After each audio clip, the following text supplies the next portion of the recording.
बिस्मिल्लाहिर्रहमानिर्रहीम। अस्सलाम वालेकुम तमाम देखने वाले हाज़रीन को रेस एकेडमी की जानिब से खुश आमदीद कहते हैं। तो दोस्तों, आज की जो वीडियो का लेक्चर है वो हमारा है लेक्चर नंबर 5। आज हम इसमें डिस्कस करने जा रहे हैं the history of chemistry. Chemistry की क्या तारीख़ है। The history of chemistry. History of chemistry. History of chemistry को 3 पीरियड्स में डिवाइड किया गया है। There are divided into 3 periods. 3 periods में इसको डिवाइड किया गया है और जो सबसे पहला पीरियड है वो है द ग्रीक पीरियड।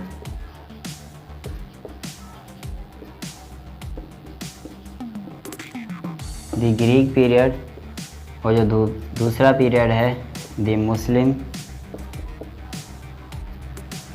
पीरियड और जो तीसरा पीरियड है द मॉडर्न पीरियड। ये 3 पीरियड में इसको डिवाइड किया गया है। तो बारी बारी हम इन पीरियड में जितने भी साइंटिस्ट हैं उनके बारे में स्टडी करेंगे।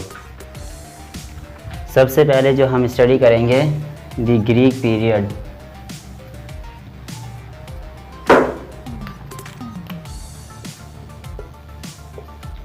The Greek period. Greek period में कौन से साइंटिस्ट आते हैं? प्लेटो,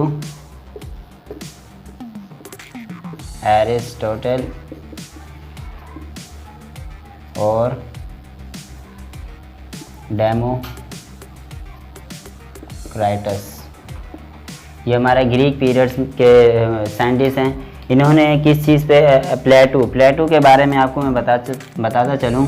इसको अफलातून भी कहा जाता है और जो एरिस्टोटल है इसको अरस्तु कहा जाता है। और ये जो साइंटिस्ट है इन्होंने किस चीज़ पे वर्क किया था? इन्होंने जिस चीज़ पे वर्क किया था अर्थ,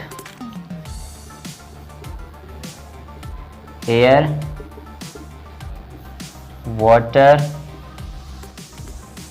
एंड फायर, इन चीज़ों पे इन्होंने वर्क किया था।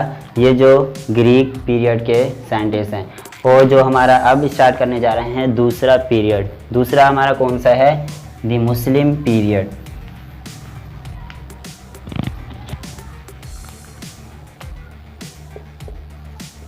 The Muslim period.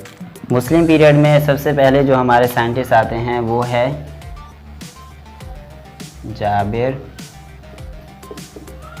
Ibn Hayyan. Jabir bin Hayyan Muslim period के पहले साइंटिस्ट है। जाबिर बिन हयान के बारे में मैं आपको बताता चलूँ कि जाबिर बिन हयान को फादर ऑफ अलकेमी कहा जाता है। Father of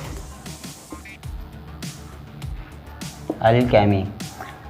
Jabir bin Hayyan को फादर ऑफ अलकेमी कहा जाता है। और इसे फादर ऑफ अलकेमी क्यों कहा जाता है? क्योंकि आपने एक मारूफ हस्ती के बारे में सुना होगा, हज़रत इमाम जाफ़र सादिक के बारे में। तो जाबिर बिन हयान उनके जो है मारूफ शागिर्द रह चुके हैं। इसके बाद जो हमारे आते हैं अल राज़ी।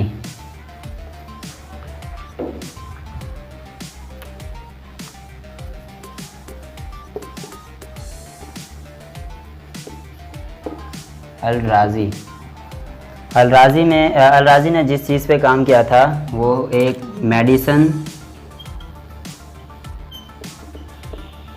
कौन सी ऐसी मेडिसन है? एनेस्थीसिया।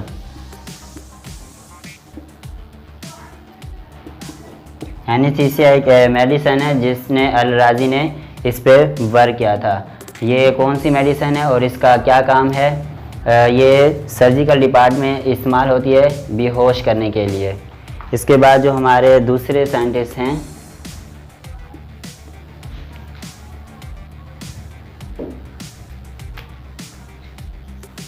अल-बैरूनी। अल-बैरूनी जो हमारे हैं, उन्होंने डेंसिटी के बारे में बताया था। इन्होंने कहा था कि जितनी भी चीज़ें हैं दुनिया में, उन सब की अलग अलग डेंसिटी मौजूद है। इन्होंने डेंसिटीज़ के बारे में बताया था।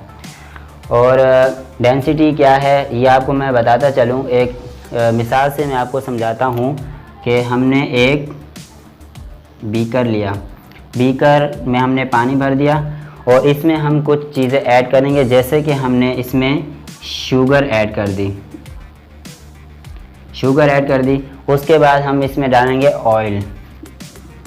जब इसमें हमने शुगर डाली तो हमें वाटर में शुगर डाली तो शुगर जो है बिल्कुल एंड तक आ गई। उसके बाद जब हमने ऑयल डाला तो ऑयल का जो लेवल है वो थोड़ा सा ऊपर रह गया। तो इससे ये मालूम हुआ कि शुगर की जो डेंसिटी है वो ज़्यादा है बनिस्बत ऑयल के। इन्होंने अल-बैरूनी ने ये बताया था।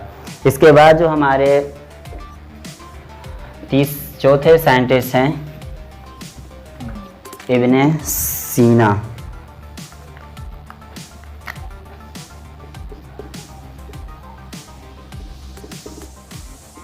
इब्ने सीना ने जो है मेडिसिन्स पे काम किया था।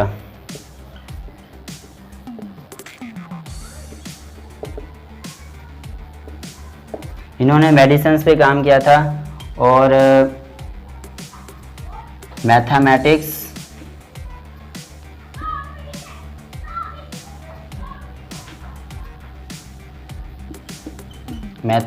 पे,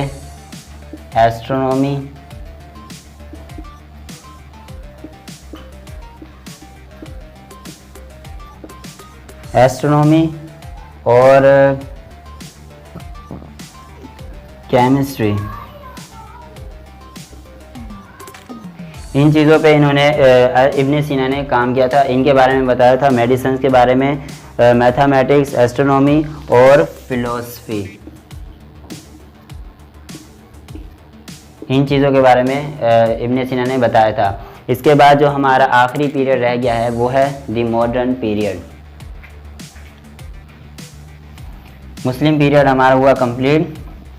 अब आते हैं हमारे आखिरी लास्ट पीरियड की तरफ, the modern period. Modern period के जो सबसे पहले साइंटिस्ट हैं वो हैं Robert Boyle. Robert Boyle modern period के सबसे पहले साइंटिस्ट है।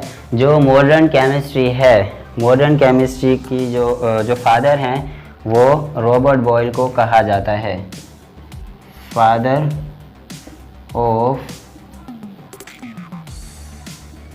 Modern chemistry.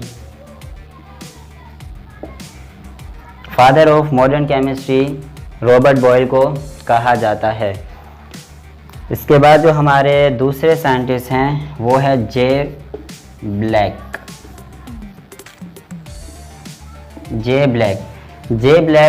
ने क्या किया था? जे ब्लैक ने जो कार्बन डाइऑक्साइड गैस है इसके बारे में मुतारिफ करवाया था। इसके बाद जो हमारे तीसरे साइंटिस्ट हैं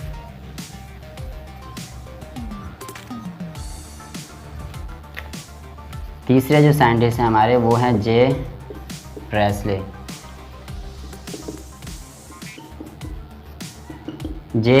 ये हमारे तीसरे साइंटिस्ट है। इन्होंने oxygen, sulphur dioxide and HCl इनके बारे में बताया था, मुतारिफ करवाया था, इंट्रोड्यूस दिया था कि ऑक्सीजन, सल्फर डाइऑक्साइड और hydrochloric acid.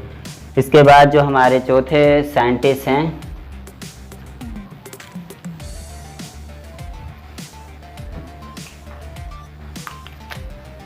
John Dalton.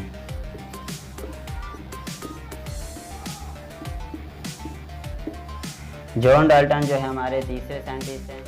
John Dalton ने जिस चीज़ पे वर्क किया था,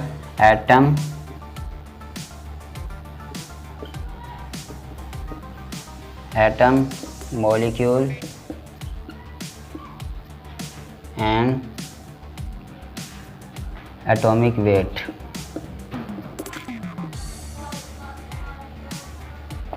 इनके बारे में जॉन डाल्टन ने बताया था। इसके बाद जो हमारे दूसरे साइंटिस्ट आते हैं वो हैं बर्ज़ीलियस।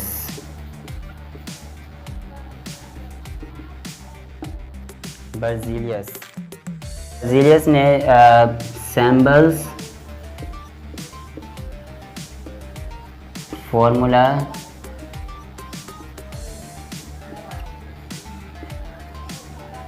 और केमिकल इक्वेशन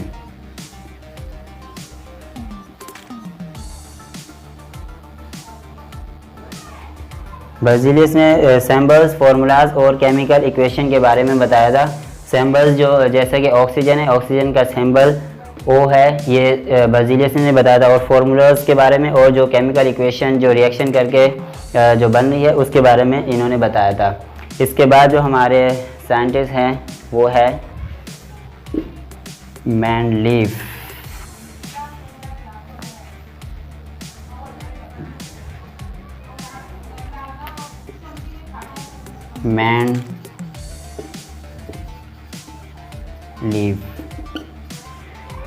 मेंडलीफ ने जो अरेंजमेंट है पीरियोडिक टेबल की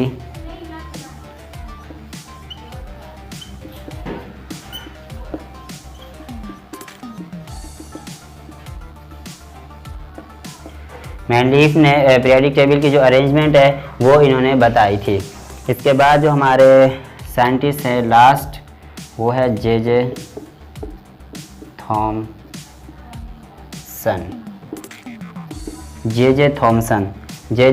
ने क्या किया था? जे थॉमसन ने जो है स्ट्रक्चर